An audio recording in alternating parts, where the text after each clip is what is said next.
Dios no ha terminado con Israel, es el título de aquí, de este mensaje. Comenzando en el versículo 1 dice, digo pues, ¿ha desechado Dios a su pueblo? En ninguna manera, porque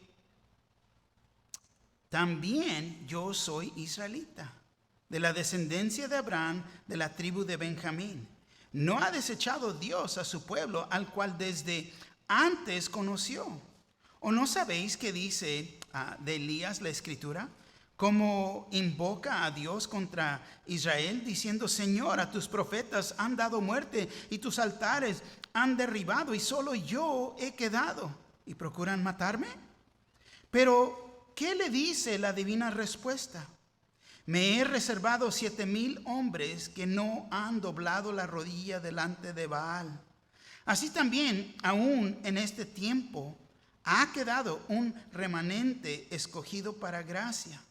Y si por gracia, ya no es por obras. De otra manera, la gracia ya no es gracia. Y si por obras, ya no es gracia. De otra manera, la obra ya no es obra. ¿Qué pues? Lo que buscaba Israel no lo ha alcanzado, pero los escogidos sí lo han alcanzado. Y los demás fueron endurecidos, como está escrito. Dios les dio espíritu de estupor, ojos con que no vean y oídos con que no oigan hasta el día de hoy. Y David dice, se ha vuelto su convite en trampa y en red, en tropezadero y en retribución. Sean oscurecidos sus ojos para que no vean y agobiarles la espalda para siempre. Aquí terminamos, favor de tomar asiento. Amén. Dios no ha terminado con Israel. Me encontré esta historia y se las quiero leer. La historia es del ciego y una linterna. Una noche descubrimos a un ciego sentado en una esquina de la ciudad con una linterna al lado de él. Cuando le preguntaron por qué tenía linterna a un lado de él, ya que no hacía diferencia si él se encontraba en la luz o en la oscuridad. Para él no podía verla. Y él respondió, la tengo aquí para que nadie se tropiece sobre mí. Tan importante, tan buen mensaje es estas palabras para el cristiano, pero también para el judío, que tuvo la responsabilidad de cargar el mensaje de la palabra. Hay veces nosotros somos un tropiezo para personas por la falta de dejar que nuestra luz brille. Se tropiezan con nosotros y nuestras meras acciones. Este capítulo analiza el futuro de Israel y responde a la pregunta, ¿ha desechado a Dios permanente a su pueblo? La mejor pregunta es, ¿hay un futuro para Israel? Y Pablo nos dice, sí, claro que sí. Y nosotros bien lo sabemos hoy en día. Cuando digo nosotros, estoy hablando del creyente, de todo aquel que cree, entiende que Israel tiene un futuro. Este capítulo no lo podemos aplicar a la iglesia. ¿Por qué? Porque él está hablando con Israel aquí. Y es muy importante reconocer esto. Hablando literalmente con Israel en el futuro.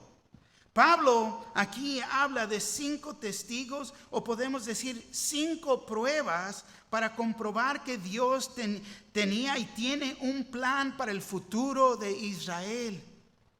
Y es importante para nosotros, porque nosotros somos la iglesia, no somos Israel. Somos la iglesia. Pero Dios no ha terminado con Israel. La primera prueba es una prueba personal, hablando de Pablo. El ejemplo de Pablo en el versículo 1. La segunda es la prueba histórica del profeta Elías, versículo 2 al 10. El tercer, los gentiles, versículo 11 al 15, luego la raíz, versículo 16 al 24, y al fin la prueba de las escrituras, el mismo Dios, versículo 25 al 36. Ahora, aquí comenzando con la prueba personal, Pablo, en el versículo 1, dice él, digo pues, ¿ha desechado Dios a su pueblo? Hace la pregunta y da la respuesta. En ninguna manera. En ninguna. Recuerda que el amor de él para Israel es grande. Él era judío. Él quería demostrar su amor para ellos, porque ellos lo acusaban. ¿De qué? De juntarse con los incrédulos, juntarse con los gentiles, con los perros, podemos decir, porque era la actitud que ellos tenían hacia todo aquel que no era judío. En ninguna manera. Y luego dice, porque también yo soy israelita, de la descendencia de Abraham, de la tribu de Benjamín. Quiero que entiendan que hay personas, tanto religiones en la iglesia, personas en la iglesia, religiones, personas que tienen doctrina equivocada, que piensan, ellos quieren que vayas a pensar que Jesús ha desechado a Israel. Ellos toman los pasajes bíblicos que son para Israel y los quieren aplicar hacia la iglesia. Y no puede ser. No puede ser. Por eso es tan importante ver los capítulos, los versículos en contexto. Por eso vamos capítulo por capítulo, versículo por versículo, para poder entender lo que está tratando de hacer Pablo aquí. Fíjate, Jeremías 35 al 37, dice así: así ha dicho Jehová, que da el sol para luz del día, las leyes de la luna y de las estrellas para luz de la noche, que parte el mar y braman sus ondas. Jehová de los ejércitos es su nombre. Entonces se explica. Fíjate, Jehová da el sol para luz de día y las leyes de la luna. Entonces ha puesto un límite ahí. Y de las estrellas para la luz de la noche. Si faltaran estas leyes delante de mí, dice Jehová, también la descendencia de Israel faltará para no ser nación delante de mí eternamente. Entonces, si estas leyes, si esta raya dejara de existir, pero ¿cómo va a dejar de existir? Es su creación, es como Él ha creado. El mundo se está dando vueltas. El sol y la noche vienen todos los días. Esta noche va a haber noche. Mañana va a haber mañana. Porque esa es su creación. Si las leyes delante de mí faltaran, la descendencia de Israel también faltará. Pero fíjate, dice, así ha dicho Jehová, si los cielos arriba se pueden medir y explorarse abajo los fundamentos de la tierra, también yo desecharé toda descendencia de Israel por todo lo que hicieron, dice Jehová. Si puedes explorar todo el cielo, cada vez que lo ven más profundo, no tiene fin. Sabemos más de la tierra que sabemos lo que existe debajo del mar. Cada día encuentran criaturas nuevas que nunca sabíamos que existían en el mar. Porque el mar está tan profundo, tan grande. Somos un puntito. Pero Dios no va a desechar. Es una imposibilidad para poder comprender. No va a desechar su pueblo. Dice la pregunta, ¿ha desechado Dios a su pueblo? En ninguna manera. Y luego dice Pablo, nos dice, porque también yo soy israelita. Y esto es importante, declarando que no me ha desechado a mí. Yo también soy israelita. Mi salvación es prueba que Dios no se ha dado como vencido al punto de Israel, por lo que ha hecho. Es lo que está declarando. La salvación de Pablo, quiero que entiendan, fue muy diferente. Muy diferente. Pablo afirma que su conversión debía ser un modelo para otros creyentes judíos. Primera de Timoteo 1:16 dice así: pero por esto fui recibido a misericordia, para que Jesucristo mostrase en mí el primero de toda su clemencia, para ejemplo de los que habrían de creer en él para vida eterna. Yo siendo judía, porque yo también soy israelita, no ha desechado su pueblo si yo soy parte de su pueblo. Es lo que está proclamando aquí. La salvación de Pablo es muy significante. En el libro de Hechos es relatada 3 veces. Hechos 9, Hechos 22, Hechos 26. 3 veces es relatada cómo él vino a salvación. Ahora, necesitamos entender, porque una vez más está hablando a Israel, no a la iglesia, no al incrédulo. Está hablando al israelita. Pablo lo que no quiere que entiendan, que su salvación lo que no es, de ninguna manera es un modelo para la conversión de un gentil. Porque ningún pecador perdido ve al Cristo glorificado, ni le oye hablar, ni queda ciego por 3 días, porque eso fue la salvación de él. La experiencia de Pablo, quiero que entiendan, es un cuadro, un ejemplo de cómo el pueblo de Israel se va a convertir en la venida de Cristo en su gloria. Porque ellos lo van a ver, ellos lo van a oír, lo van a ver glorificado. Es como Israel se va a salvar en el futuro. Entonces esto no es aplicable hacia la iglesia, es para el israelita. Amén. Como Pablo estuvo, y deja regresarme un poquito. Quiero que entiendan, porque personas quieren tener la misma experiencia que Pablo. Imposible.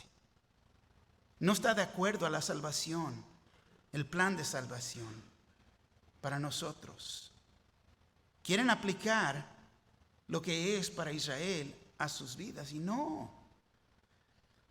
Pablo estuvo, fíjate, ellos, tanto como Pablo estuvo, ellos están en rebelión y en incredulidad. Y así nos encontramos el pueblo de Israel hoy en día. No creen, son incrédulos y están en rebelión contra Dios. Pero ellos van a ver al que traspasaron.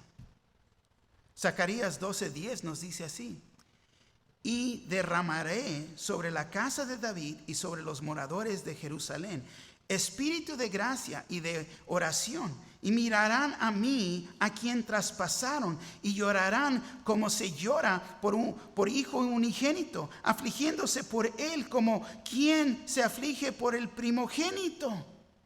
Fíjate, van a llorar, van a reconocer en ese: crucificamos a nuestro Mesías.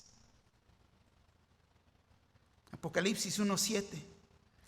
He aquí viene con las nubes, y todo ojo le verá, y los que le traspasaron y todos los linajes de la tierra harán lamentación por él. Sí, amén.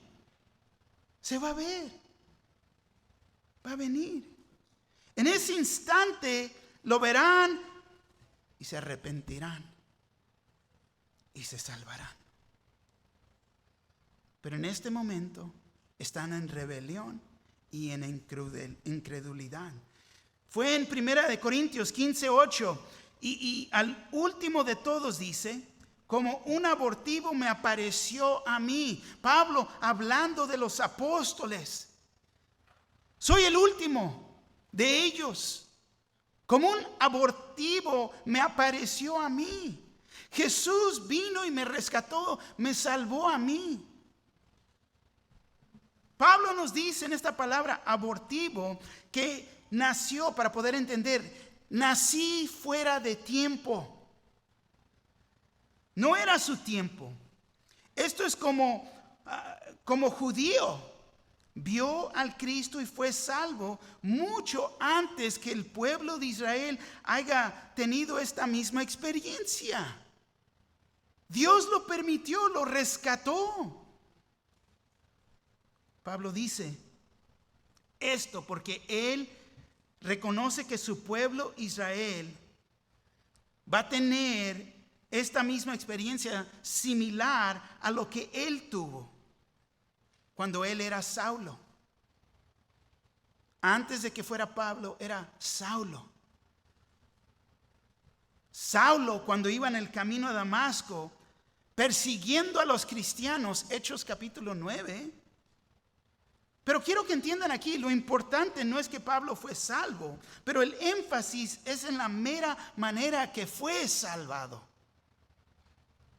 Su salvación no comprueba que habrá un futuro para Israel, pero su salvación es un ejemplo, un modelo, un cuadro para Israel en el futuro.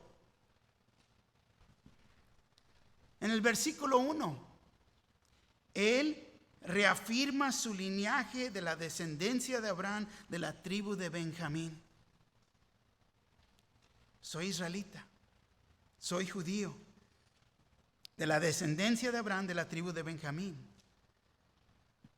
Pablo era judío y podía rastrear su linaje hasta Benjamín. Fue de esta misma tribu que el rey Saúl salió de esta tribu. Pero Pablo está diciendo, fíjate, yo soy parte de este remanente. Yo soy parte de ellos.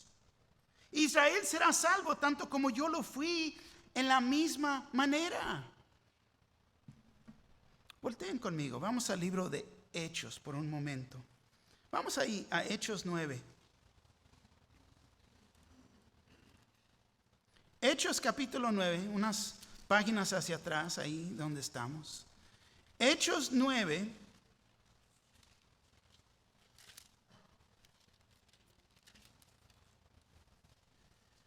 Y vemos la conversión de Saulo.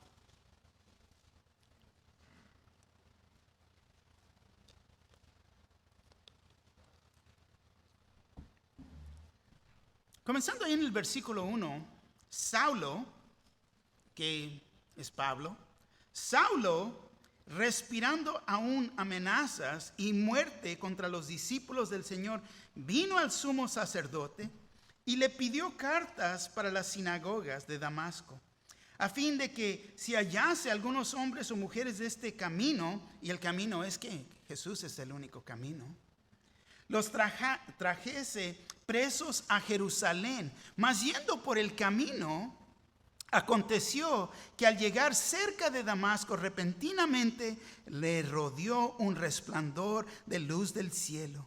Y cayendo en tierra, oyó una voz que decía: Saulo, Saulo, ¿por qué me persigues? Él dijo: ¿quién eres, Señor? Y le dijo: yo soy Jesús a quien tú persigues. Dura cosa te es dar coces contra el aguijón. Él, temblando y temeroso, dijo: Señor, ¿qué quieres que yo haga? Y el Señor le dijo: levántate y entra en la ciudad y se te dirá lo que debes de hacer. Y los hombres que iban con Saulo se pararon atónitos, oyendo a la verdad la voz, mas sin ver a nadie. Entonces Saulo se levantó de tierra y abriendo los ojos no veía a nadie. Así que llevándole por la mano, le metieron en Damasco, donde estuvo 3 días sin ver y no comió ni bebió. Primero, vemos que repentinamente le rodeó un resplandor de luz del cielo, como él vino a ser salvo. Cayendo en tierra, en ver esta luz, cayó en tierra. Oyó una voz y vio al Señor. ¿Quién eres? Yo soy el Señor, Jesús. Israel va a tener esta misma experiencia. Ahora, no podemos olvidar que Saulo, antes de que fuera Pablo, fue un asesino. Cometió homicida, completamente envuelto en su religión hecha por el hombre, porque él se detenía de la religión del hombre, creyendo en sus propias obras religiosas.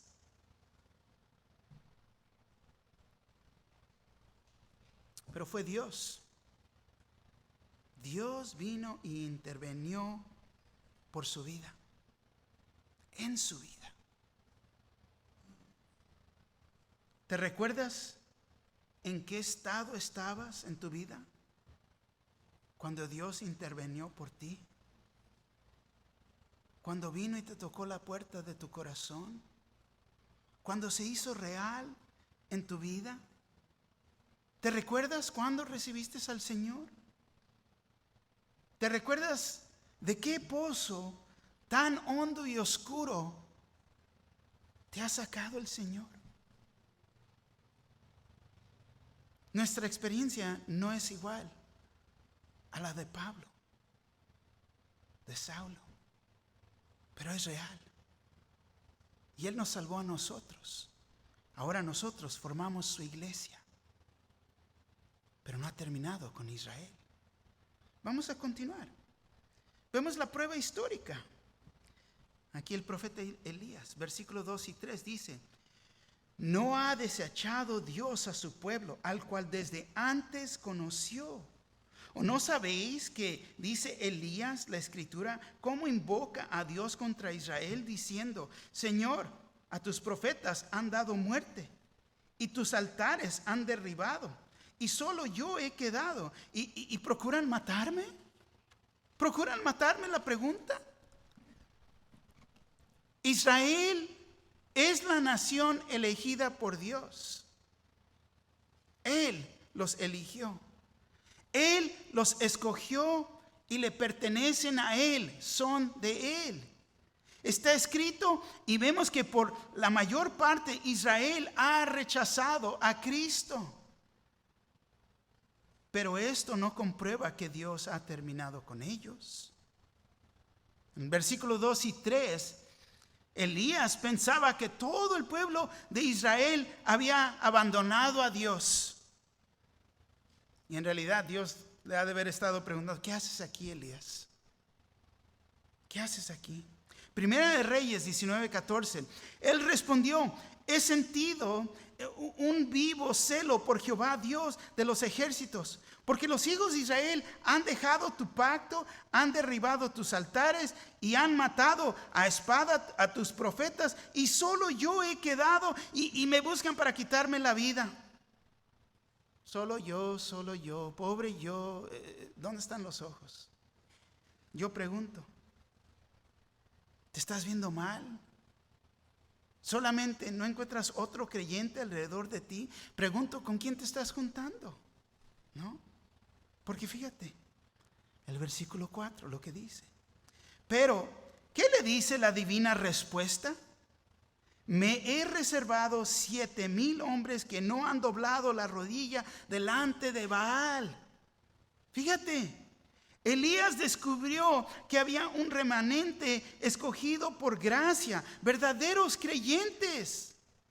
Él pensaba que era el único fiel que quedaba, pero descubrió que había 7,000 más que no habían doblado rodilla delante de Baal. Hay veces uno como cristiano, ay, soy el único, no hay nadie, ay, y toda la familia, todos mis amigos, nadie cree, yo soy. Una vez más, ¿con quién te juntas? Porque hay hermanos y hermanas en la iglesia que son fieles a Dios. A lo mejor es tiempo de cambiar de dirección. Yo lo he dicho con tiempo, años diciendo, dime con quién te juntas y te diré quién eres. Si no te quieres juntar con el pueblo de Dios, no estoy seguro si eres de parte del pueblo de Dios. Pero aquí Elías se sentía que era el único y Dios le está enseñando, le está mostrando que hay muchos más que son fieles. Nada más, fíjate. Primera de Reyes 19:18. Yo haré que queden en Israel 7,000 cuyas rodillas no se doblarán ante Baal y cuyas bocas no lo besarán. Hay aquellos que son fieles, que no se van a ir atrás de dioses ajenos, dioses mundanos. Nada más porque los judíos tenían el pacto de ser circuncidados, no era una garantía de salvación como ellos creían. Ellos, tanto como Abraham, tenían que creer a Dios para ser declarados justificados. Tenían que creer por fe. Hoy en día es creer en fe, pero ¿creer qué? El evangelio. Creer que Cristo murió en la cruz por mis pecados, que fue enterrado y ha resucitado. Creer el evangelio. Creer que para ellos que Jesús es el Mesías, que Jesús es Dios en carne, que vino y dio su vida en la cruz. Por ellos tanto como nosotros. Romanos 4:1-5 dice así: ¿qué pues diremos que halló Abraham nuestro padre según la carne?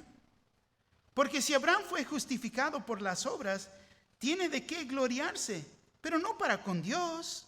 Porque, ¿qué dice la Escritura? Creyó Abraham a Dios y le fue contado por justicia. Pero el que obra, no se le cuenta el salario como gracia, sino como deuda.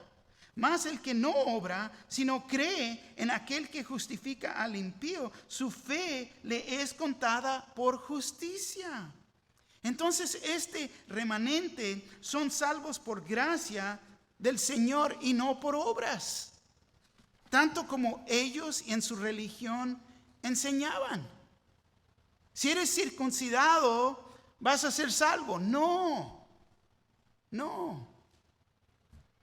Porque lleva los 10 mandamientos. No. Es por fe, por la gracia de Dios, el favor inmerecido. Y ese favor es Cristo en la cruz por nosotros, por nuestros pecados. Versículos 5 y 6. Así también, aún en este tiempo ha quedado un remanente escogido por gracia. Y si por gracia, ya no es por obras. De otra manera, la gracia ya no es gracia. Y si por obras, ya no es gracia. De otra manera, la obra ya no es obra. Más claro ya no puede estar lo que dice la Escritura aquí. Pero tenemos que tomar en cuenta un paralelo. Romanos 9:30-33 hace la pregunta: ¿qué pues diremos? ¿Que los gentiles que no iban tras la justicia han alcanzado la justicia, es decir, la justicia que es por fe? Mas Israel, que iba tras una ley de justicia, no la alcanzó. ¿Por qué? Porque iban tras ella no por fe, sino como por obras de la ley. Pues tropezaron en la piedra de tropiezo, como está escrito: he aquí, pongo en Sión piedra de tropiezo y roca de caída, y el que creyere en él no será avergonzado. Fíjate, nosotros sabemos, espero que vayamos a saber, como creyentes, que no podemos mezclar la gracia de Dios con las obras. No podemos. ¿Es obras o es gracia? No puede ser una o no pueden ser las dos mezcladas. Muchos tienen la idea. Sí, entiendo que Cristo murió en la cruz, entiendo todo esto, pero también tengo que hacer. No, no es así. Y ellos lo tienen al revés. Ellos piensan que tienen que hacer por obras. Pero una cancela la otra. Tan importante para el religioso que vaya a entender esto. Lo que siempre habían motivado a Israel era el complacer a Dios en sus buenas obras. Los fariseos, los saduceos y los bien feos, no. Iban caminando y se tapaban los ojos y se contaban los chichotes. Mira, esto le agrada a Dios. No mire a nada, no. ¿En serio? Esa es la religión. Fíjate, eso es lo que yo he hecho por Dios. Y por esto estoy salvo. Falso. Uno no puede hacer las suficientes buenas obras para ser salvo. La nación de Israel se ha negado en someterse bajo la justicia de Cristo, tanto como los religiosos hoy en día. Ellos rechazan esta doctrina. Ellos siempre sienten que tienen que hacer. Pero es que también tengo que hacer. No. Hay veces hacemos cosas, pero las hacemos porque me hace a mí sentirme mejor de mí mismo. Pero es todo. Como los religiosos de hoy en día. Ellos tienen que hacer, tienen que cumplir. Pero el versículo 6 una vez más nos dice, y si por gracia ya no es por obras. De otra manera la gracia ya no es gracia. Y si por obras ya no es gracia, de otra manera la obra ya no es obra. Pero ellos no creen en ser justificados por fe. Pero a pesar de esto, se ha salvado un remanente. Y esto comprueba que Dios no ha terminado con Israel. No se ha olvidado de su pueblo. Versículo 7, fíjate lo que dice.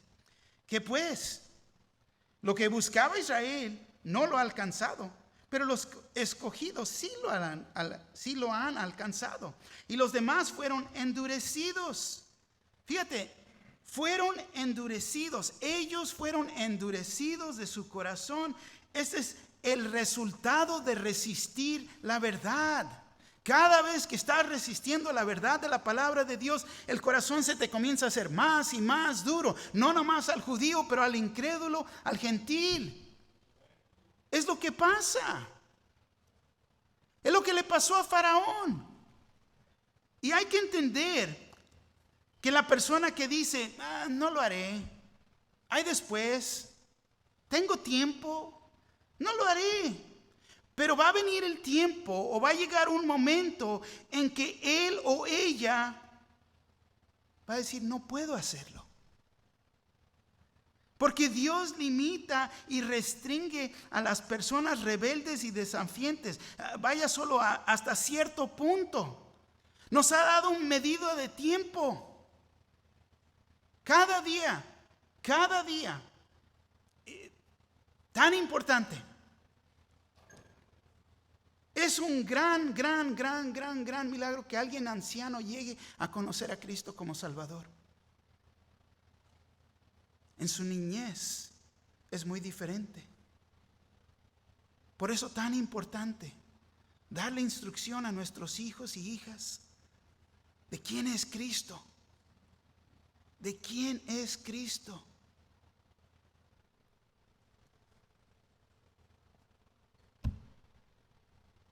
Tuve una conversación sobre el teléfono con una mamá de nuestra escuela aquí, en lágrimas, porque su hijo va en 3er grado, su niña va a comenzar el kinder, y el niño comenzó a tener una conversación de ella, de los significados de la Pascua. Me dice como un un hombrecito, compartiendo con su hermanita de que este es el día que Cristo resucitó. De que habían venido dos mujeres a buscarlo en la tumba y ya no estaba ahí.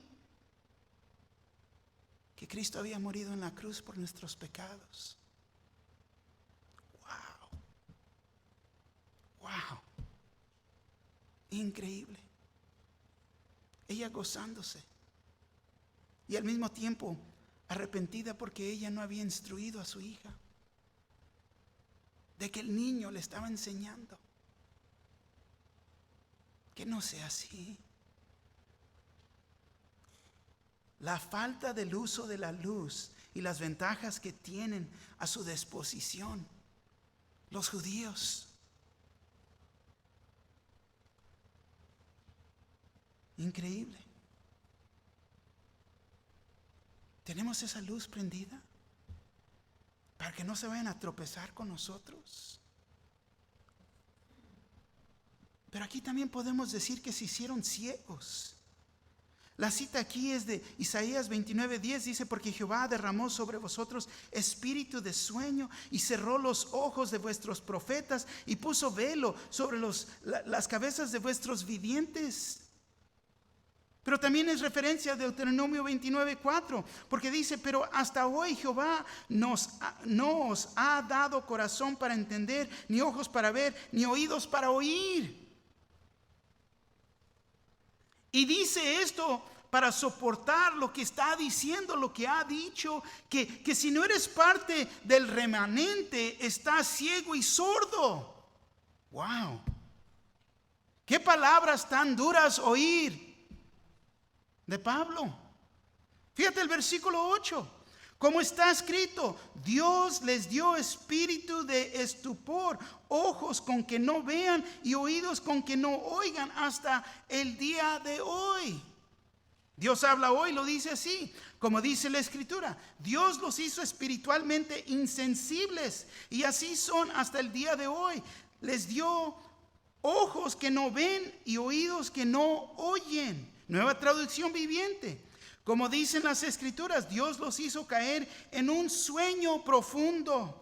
Hasta el día de hoy les ha cerrado los ojos para que no vean y les ha tapado los oídos para que no oigan. Estupor, insensibilidad, indiferencia, aturdimiento, coma o un adormecimiento. No son afectados por la oferta de salvación. Palabra sencilla, no les importa. Entorpecimiento. Yo digo, caminando como sonámbulos, no despiertos para oír ni para ver. Es como está la nación de Israel. Pero también así se encuentran muchos en esta misma condición, porque siguen endureciendo su corazón. Yo no sé si tú has hablado con personas así. Yo sí he hablado con personas. Te pregunto, ¿has conocido a alguien así? Alguien que entumecido moralmente, podemos decir en una coma moral, no les importa. Hay personas tanto como estas que vienen todos los domingos y oyen el mismo mensaje que tú y yo estamos oyendo. Oyen la palabra de Dios, pero no tiene efecto. No les afectó.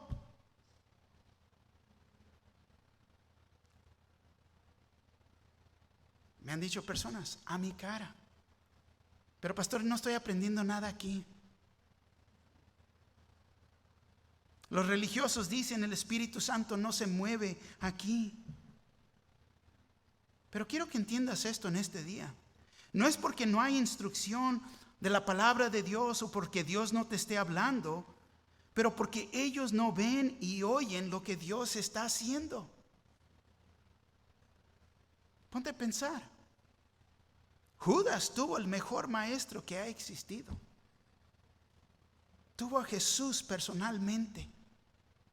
Vio los milagros. Oyó Todos los mismos mensajes que nosotros oímos.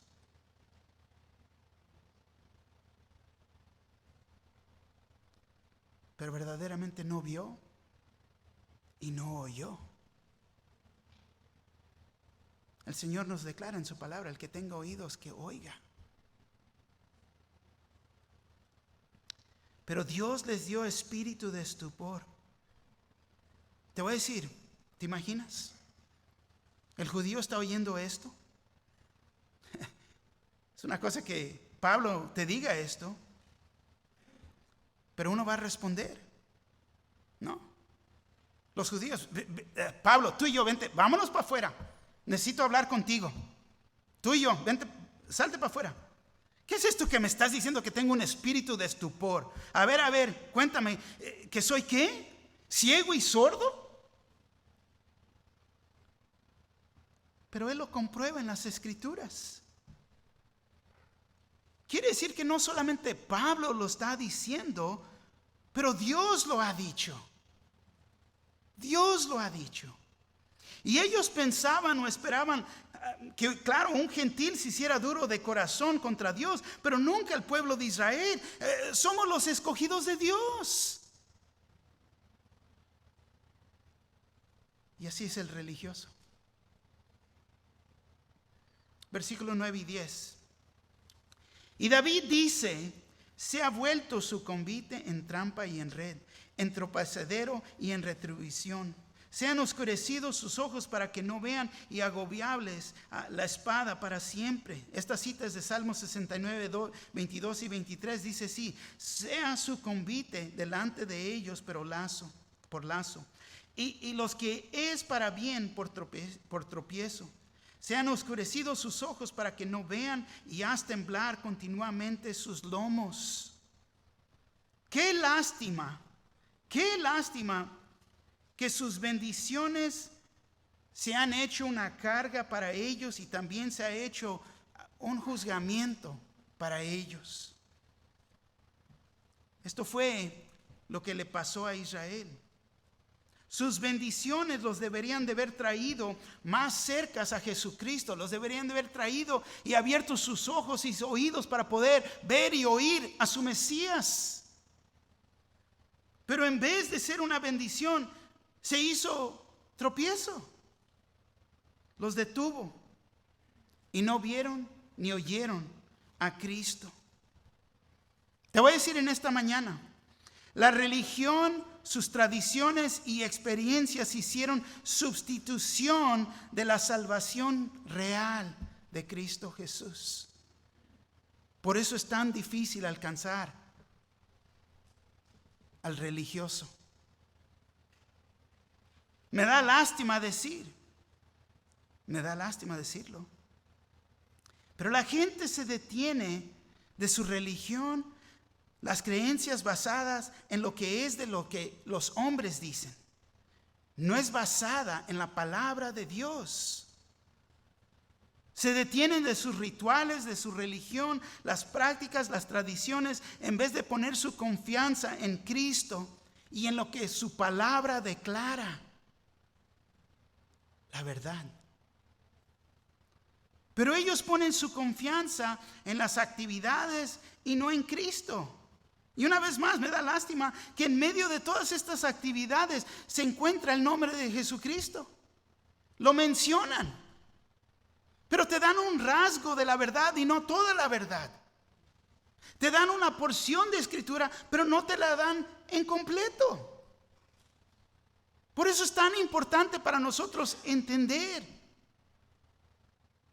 Porque ellos vienen a robar y destruir. ¿Qué pueden ofrecer si no tienen salvación? Si no tienen al verdadero Cristo Jesús. Y ahí lo mencionan por nombre. Ahora, lo que pasa a Israel no es la conclusión. Ellos todavía tienen un futuro. Pero Dios ha permitido que esto pase por una razón. Romanos 11:25 nos dice: porque no quiero, hermanos, que ignoréis este misterio, para que no seáis arrogantes en cuanto a vosotros mismos, ¿Qué ha acontecido a Israel? Endurecimiento en parte, hasta que haya entrado la plenitud de los gentiles. Va a llegar una plenitud, va a llegar un límite de los gentiles y ahí ya no hay más lugar. La puerta se cierra. Gloria a Dios que somos salvos. Pero si no lo conoces como Cristo, como a Jesucristo como Señor y Salvador, no sabemos cuándo va a llegar el límite, la plenitud de los gentiles. ¿Qué es el límite? ¿Hasta dónde queda esa raya? No sabemos. Pero nos debe dar una urgencia de reconocer nuestros pecados y arrepentirnos. Vamos a ver este versículo en más profundez en los siguientes estudios. Pero aquí Pablo, fíjate, reconoció. Pablo no hizo el mismo error que Elías hizo en decir: soy el único que queda. Él sabía, tanto entendía las escrituras, que había y habrá un remanente que ha puesto su confianza en Cristo Jesús. Ahora hemos llegado al fin de esta sección de nuestro estudio aquí, al versículo 10. Y ahora digo esto porque en un momento voy a decir: esta es la aplicación. Y yo sé, todos cierran su Biblia, comienzan a poner sus notas a un lado. No lo hagan. Porque la aplicación, te voy a decir, está larga. Todavía hay más que puedes escribir. Miro el reloj, tengo 10 minutos. Después de eso la alabanza es las que se pasan de tiempo, yo no. Pero bueno, no. La aplicación aquí, y no cierren sus Biblias, ¿ok? Quiero que entiendan, los pensamientos de Dios son mucho más grandes que los de nosotros. Contienen más inteligencia que nuestra pobre mente pudiera captar o comprender. Él escogió revelarse a pesar de nuestra capacidad limitada, podemos decir, para demostrar y entender su amor, su misericordia y su compasión, para que pudiéramos conocer más de Él. Isaías 55, 8 y 9 nos dice así: porque mis pensamientos no son vuestros pensamientos, ni vuestros caminos mis caminos, dijo Jehová. Como son más altos los cielos que la tierra, así son mis caminos más altos que vuestros caminos, y mis pensamientos más que vuestros pensamientos.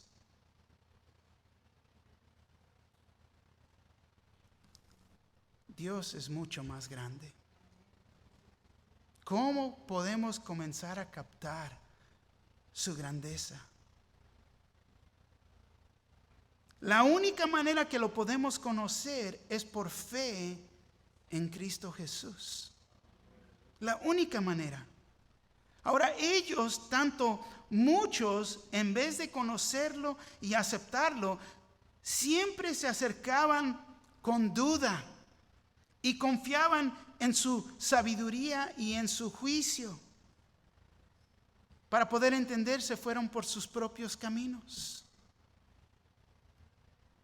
Sin embargo, a pesar de los tiempos de más incredulidad, Dios llamó a un remanente de creyentes que caminaban con Él. Te voy a decir, esta condición no es muy diferente en mucha gente hoy en día. Hoy en día, en la iglesia, hay personas que toman la libertad de su misericordia y su compasión y ellos viven como ellos quieren. Caminan a su propia manera. No, pero yo creo en Dios. Yo creo en Dios. Pero te pregunto, ¿crees en tu mente o en tu corazón?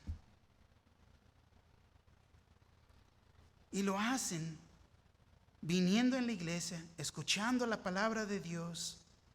Cada cristiano, fíjate, necesita escuchar las palabras de aviso que los profetas usaron. Todo creyente tiene la responsabilidad de oír y obedecer.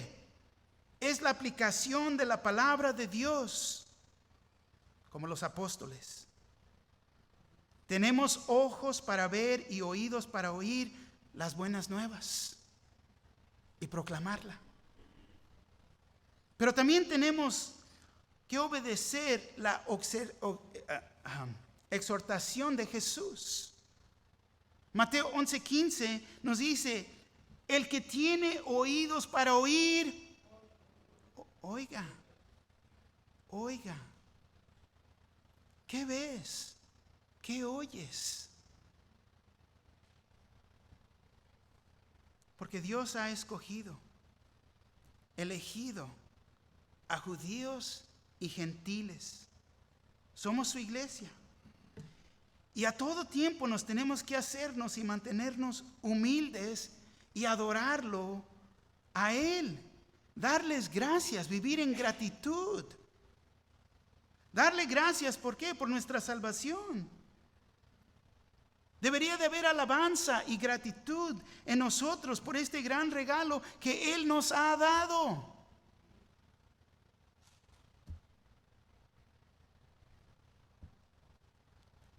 El otro día salgo todas las mañanas, en las mañanas salgo en bicicleta a hacer ejercicio.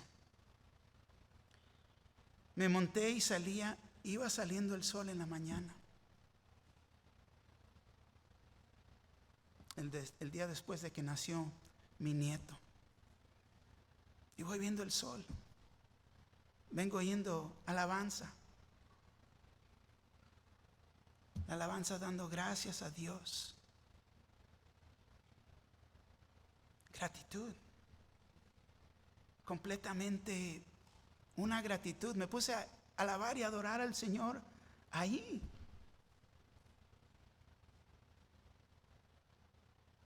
No les voy a decir que lloraba, pero les voy a decir que mis alergias sí me molestaron mucho en ese momento, ¿ok? Pero el resultado debe de ser obediencia con humildad. Él es mi Dios todopoderoso, mi Salvador. Él es mi todo. Él tiene cuidado de mí. Me sostiene en su mano poderosa. ¿Qué no estamos viendo? ¿Qué no estamos oyendo? Mira alrededor y mira lo que Dios está haciendo aquí. Toma en cuenta el gran amor que Él tiene por nosotros. No ha terminado con Israel. Ese mismo gran amor, ¿por qué? Porque Él es el mismo ayer, hoy y mañana. Amén.